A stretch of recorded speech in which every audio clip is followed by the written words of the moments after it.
नमस्कार, मैं अरुण के शर्मा, एनालिस्ट वन थॉट। आज आपसे बात करेंगे पहलगांव आतंकवादी अटैक के बाद क्या भारत अगर जवाबी कार्रवाई करता है तो कौन कौन से देश हमारे साथ में खड़े रहेंगे, जिसकी संभावनाएं जताई जा रही हैं।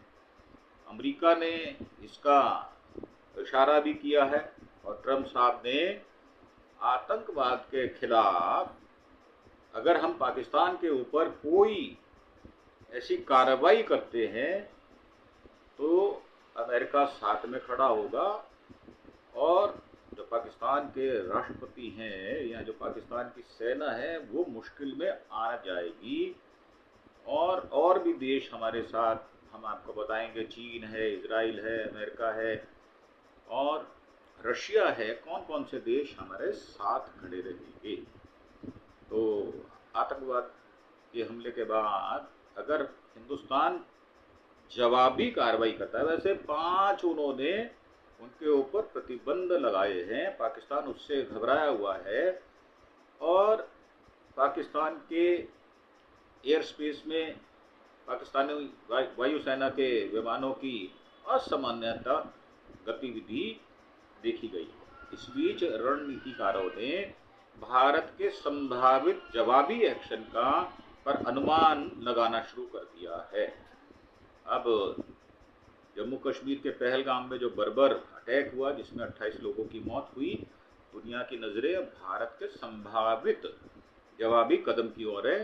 रणनीति जो है हलकों में इस बात पर चर्चा तेज हो गई है। इस भयावह हमले के बाद भारत की प्रतिक्रिया गंभीर होगी, ये भी बात बिल्कुल साफ है। हमले के कुछ दिन पहले ही पाकिस्तान के आर्मी चीफ ने जम्मू कश्मीर को लेकर जहरीला बयान दिया था, जिसमें मौलाना मुनीर ने अपने इरादे जाहिर कर दिए थे। इसके पहले साल 2019 में पुलवामा में हुए हमले के बाद भारतीय वायुसेना ने पाकिस्तान में घुसकर एयर स्ट्राइक भी की थी। ऐसे में एक बार फिर भारत से बड़े एक्शन की उम्मीद जताई जा रही है। पाकिस्तान तो पहले ही घबराया हुआ है, लेकिन सवाल ये है कि क्या भारत के जवाबी हमले का अमेरिका विरोध नहीं करेगा। वॉशिंगटन स्थित विल्सन सेंटर में दक्षिण एशिया मामलों के जानकार माइकल साहब ने कहा है कि भारत की संभावित प्रतिक्रिया और अमेरिका के रुख पर अपनी राय रखी है। उन्होंने कहा है, एक्स पर लिखा है कि ट्रंप शासन की शुरुआती सार्वजनिक प्रतिक्रियाओं से पता चलता है कि वह भारत की जवाबी कार्रवाई का विरोध नहीं करेगा। 2019 के उन्होंने जिक्र भी किया जब ट्रंप प्रशासन ने पहली बार तनाव कम करने के लिए हस्तक्षेप किया था। उन्होंने जोर दिया कि भारत के जवाबी हमले के बाद जो हुआ है वो भारत पाकिस्तान के बीच हवाई जो यात्राएं हैं वो उसमें युद्ध हुआ था और वो बंद हो गई थी। ट्रंप ने पीएम मोदी साहब से फोन पर बात भी की है। पहलगाम में आतंकी हमले के बाद राष्ट्रपति डोनाल्ड ट्रंप ने भारत के प्रधानमंत्री से फोन पर बातचीत की, पीड़ितों के प्रति संवेदना व्यक्त की। इसके साथ ही पीएम मोदी को आतंकवाद के खिलाफ लड़ाई में समर्थन का भरोसा भी दिया गया। फोन पर बातचीत के दौरान ही भारत के पीएम ने आतंकवादी को आतंक हमले को अंजाम देने वाले और उनके समर्थकों को न्याय के कटघरे में लाने की बात कही गई है। इसके पहले अमेरिकी राष्ट्रपति अपने ट्रुथ सोशल प्लेटफॉर्म पर भी पोस्ट किया था। उन्होंने लिखा कि कश्मीर से बहुत परेशान करने वाली खबर है और भारत के साथ हम इसकी लड़ाई में मजबूती के साथ खड़े हैं और मारे गए लोगों की आत्मा की शांति और घायलों के ठीक होने की प्रार्थना करते हैं। पीएम मोदी साहब ने भारत के अविश्वसनीय लोगों को हमारा पूरा समर्थन है और गहरी सहानुभूति, हमारी संवेदना आप सभी के साथ है। भारत क्या कर सकता है जवाबी एक्शन में, इसके विषय में भी उन्होंने प्रतिक्रिया व्यक्त की थी। और एक्स पर एक अन्य पोस्ट में उन्होंने लिखा कि हमले के लिए संभावित प्रतिक्रियाओं की समीक्षा करेगा। उन्होंने भारत की तरफ से संभावित सैन्य कार्रवाई के अलावा दूसरे उपायों का भी जिक्र किया, इसमें 2021 में एलओसी पर हुए युद्ध विराम को समाप्त करना, सिंधु जल संधि को निलंबित करना जो कि हिंदुस्तान कर चुका है, पाकिस्तान के साथ किसी भी चर्चा सूचना साझाकरण को रोकना और अटारी वाघा सीमा को बंद करना शामिल है। यह भारत पाकिस्तान सीमा पर तनाव इससे बढ़ सकता है, परंतु भारत एहतियात और पैनी दृष्टि बनाए हुए है। भारत की सरकार अलर्ट है और जो मोड होता है उसका वो अब अटैकिंग है, जो युद्ध विराम के चलते हालिया वर्षों में सबसे शांत रही है ये घाटी। तो ये जो है हमने आपको अपडेट दिया है, और एक और इस विषय में आपको हम बताना चाहेंगे कि भारत और किन किन देशों से इस विषय पर बातचीत कर सकता है। चीन से बातचीत हो सकती है, अमेरिका से बात हो सकती है, इजराइल से बात हो सकती है, और इसमें रूस है, फ्रांस है जो हमें समर्थन देंगे। हो सकता है ब्रिटेन जो है वो तटस्थ रहकर भारत का विरोध ना जताए, चीन भी भारत के खिलाफ नहीं खड़ा होगा। साथ ही ये भी समझना होगा कि 1999 के मुकाबले भारत का वैश्विक समर्थन आज ज़्यादा मजबूत है। पहलगाम हमले के बाद पाकिस्तान सत्ते में है, सरकार से लेकर सेना तक सब इस बात को लेकर टेंशन में। अब भारत क्या कदम उठाएगा, वही ऐसे में एक सवाल जन्म लेता है कि अगर भारत पाक पर कोई कार्रवाई करता है तो कौन कौन से देश भारत का समर्थन करेंगे और क्यों देंगे। भारत अपने इंटरनेशनल रिलेशंस को लेकर, जो विदेश नीति है उसको लेकर आश्वस्त है। उसको पता है कि इस समय बड़े से बड़े देश से लेकर छोटे से छोटे देश भी भारत के साथ खड़े होंगे, उसके कई फैक्टर भी हैं। पहले जान लेते हैं भारत पाकिस्तान पर कार्रवाई करने की नौबत क्यों आ रही है। ये टीआरएफ के आतंकियों ने कश्मीर में जो कायराना हमला किया है उसके खिलाफ भी आ रही है।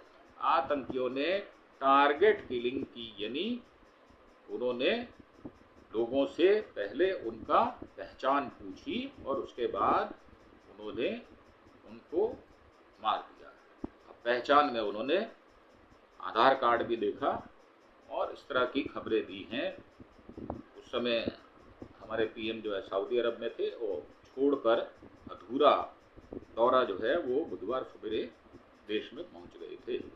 अमित शाह साहब ने तुरंत वहां रवाना हो गए थे, मौजूदा हालात को समझा, और थोड़ी देर बाद ही जो मोदी साहब है वो डिनर छोड़कर भारत के लिए रवाना हो गए थे। रात भर माहौल बना रहा, मानो लग रहा है कभी कुछ हो सकता है, और कई देशों के राष्ट्रीय अध्यक्षों ने एक्स पर पोस्ट कर भारत के ऊपर हमले पर दुख जताया। इसके साथ ही सवाल भी पनपने लगा है कि भारत पाकिस्तान पर कोई कार्रवाई करता है तो कौन कौन से देश उसमें साथ खड़े रहेंगे। जैसे अमेरिका की हमने बात की, कारगिल युद्ध के दौरान तत्कालीन राष्ट्रपति बिल क्लिंटन ने पाकिस्तान पर सीधा दबाव डाला था, वह एलओसी का उल्लंघन बंद करे, घुसपैठियों को वापस बुलाए। 4 जुलाई ये 1999 को वाशिंगटन से में नवाज शरीफ के साथ बैठक में अमेरिका ने खुलकर भारत का समर्थन किया था। आज भारत और अमेरिका के रिश्ते जो हैं वो और भी गहरे हो चुके हैं। दोनों देश क्वाड और कई ऐसी जो संस्थाएं हैं उसमें अपना शिरकत कर रहा है, और कई रक्षा समझौते भी अमेरिका के साथ हुए हैं। भारत कोई सख्त कदम उठाता है तो अमेरिका का राजनीतिक और कूटनीतिक समर्थन तय माना जा रहा है। और रूस में कारगिल के समय भारत को क्षेत्रीय अखंडता का समर्थन किया था। रूस और भारत का रक्षा क्षेत्र में दशकों पुराना सहयोग है। ब्रह्मोस मिसाइल से लेकर S-400 डिफेंस सिस्टम तक भारत को कई सामरिक तकनीकें रूस ने उपलब्ध कराई। मौजूदा यूक्रेन युद्ध के बावजूद भारत रूस संबंध मजबूत हुए हैं। ऐसे में अगर भारत पाकिस्तान पर कोई सैन्य या कूटनीतिक कार्रवाई करता है तो रूस से सीधा समर्थन मिल सकता है। विरोध की तो कतई संभावनाएं ही नहीं है। फ्रांस ने भी 99 में भारत का समर्थन किया था और एलओसी के उल्लंघन के खिलाफ बयान जारी किया था। आज फ्रांस भारत को राफेल लड़ाकू विमान, स्कॉर्पियन सबमरीन और न्यूक्लियर एनर्जी तकनीक उपलब्ध करा रहा है। भारत रूस के बीच रक्षा और एरोस्पेस सेक्टर में गहरा तालमेल है। ऐसे में भारत और फ्रांस के किसी भी निर्णय में कूटनीतिक समर्थन देने वाला फ्रांस देश बनेगा, ऐसी संभावनाएं पूरी बनी हुई हैं। और इसराइल के विषय में कहें तो कारगिल युद्ध के दौरान इसराइल ने भारत से लेजर गाइडेड मिसाइल, ड्रोन्स और निगरानी उपकरण गुप्त रूप से मुहैया भी कराए थे। आज भारत और इसराइल के बीच साइबर सुरक्षा, डिफेंस, इनोवेशन और एंटी टेरर ऑपरेशंस में सहयोग चरम पर है। इसराइल न केवल भारत का समर्थन करेगा बल्कि जरूरत पड़ने पर तकनीकी मदद भी प्रदान करेगा। ब्रिटेन के विषय में कहा जाता है कि उसका रुख जो है वो तटस्थ रह सकता है, परंतु हो सकता है वो समर्थन भी करे। भारत ब्रिटेन संबंध व्यापार रक्षा दोनों स्तरों पर मजबूत है। फ्री ट्रेड एग्रीमेंट जो है FTA की बातचीत अभी चल रही है। ब्रिटिश सांसदों का बड़ा वर्ग भारत के पक्ष में खड़ा नजर आता है। ऐसे में ब्रिटेन भारत के किसी भी निर्णय का विरोध नहीं करेगा। चीन भी जो है वो न्यूट्रल रुख अपना सकता है, लेकिन मौजूदा दौर में भारत चीन संबंधों में अर्थव्यवस्था और भू राजनीति की बड़ी भूमिका है। ऐसे में चीन के राष्ट्रपति जो हैं वो हाथी और ड्रैगन को एक साथ चलेंगे तो सबसे शक्तिशाली होंगे, ऐसा कहा गया है। परंतु मुझे लगता है कि चीन जो है वो विरोध ना करके तटस्थ रहना ज़्यादा उचित समझेगा, क्योंकि भारत का जो बाजार है उसके लिए बहुत बड़ा बाजार है और चीन भारत के खिलाफ खुलकर खड़ा नहीं हो सकता। उसको व्यापार में घाटा होगा अगर वो भारत के साथ चुपचाप खड़ा नहीं रहेगा। तो चीन को आर्थिक लाभ और अंतर्राष्ट्रीय समर्थन दोनों दिला सकता है अगर वो भारत का समर्थन करता है। भारत अकेला नहीं है आज, ये सबसे बड़ी उपलब्धि है कि भारत आज अकेला नहीं है। अगर भारत कोई कूटनीतिक कार्रवाई करता है 99 की तुलना में भारत को वैश्विक समर्थन कहीं ज़्यादा व्यापक और मजबूत है।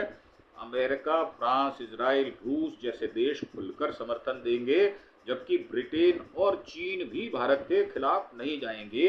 ये सब भारत की सफल विदेश नीति है। वैश्विक मंचों पर मजबूत छवि का ये परिणाम है। तो हमारा मानना ये है कि अगर भारत सरकार विश्व के मजबूत देशों को अपने साथ पक्ष में करती है तो ये अच्छी बात होगी और हमें पाकिस्तान के खिलाफ कोई भी एक्शन लेने में कहीं भी कोई रुकावट महसूस नहीं होगी। वैसे पाकिस्तान को मैं अगर अपनी राय दूं तो मैं ऐसा समझता हूं कि पाकिस्तान हमारा दुश्मन देश है, उस पर कार्रवाई कठोर से कठोर और कड़ी से कड़ी कार्रवाई होनी चाहिए। ये मैं इसलिए भी कह रहा हूं कि मैं भारतवंशी हिंदुस्तानी पहले हूं, बाकी सब पीछे जो है वो निरपेक्ष में चली जाती है। मेरा भारतीय होना, मेरा हिंदुस्तानी होना मेरे लिए ये गर्व की बात है। और अगर मेरे देश को कोई टेढ़ी नज़र से देखेगा तो उसकी नज़र जो है वो छेद दी जाएगी, उसकी नज़र को तहस नहस कर दिया जाएगा, ऐसा मेरा विचार है। इसी के साथ हम इस एपिसोड को आपसे विदा लेना चाहेंगे और एक बार फिर से प्रार्थना कि आप हमारे चैनल अरुण के शर्मा एनालिस्ट वन थॉट को आप प्लीज़ सब्सक्राइब अवश्य करें और ज़्यादा से ज़्यादा हमें मॉरल और मेंटल सपोर्ट दें, ताकि और अच्छी खबरें और देश के बारे में अच्छे हालात, चाहे वो राजनीतिक हों, चाहे वो बिजनेस के हों, चाहे वो हमारी कूटनीति के विषय में हो, हम आपको पहुंचाते रहेंगे और बेबाक तरीके से अपनी बात कहेंगे। इसी के साथ धन्यवाद, थैंक यू, जय हिंद, जय भारत।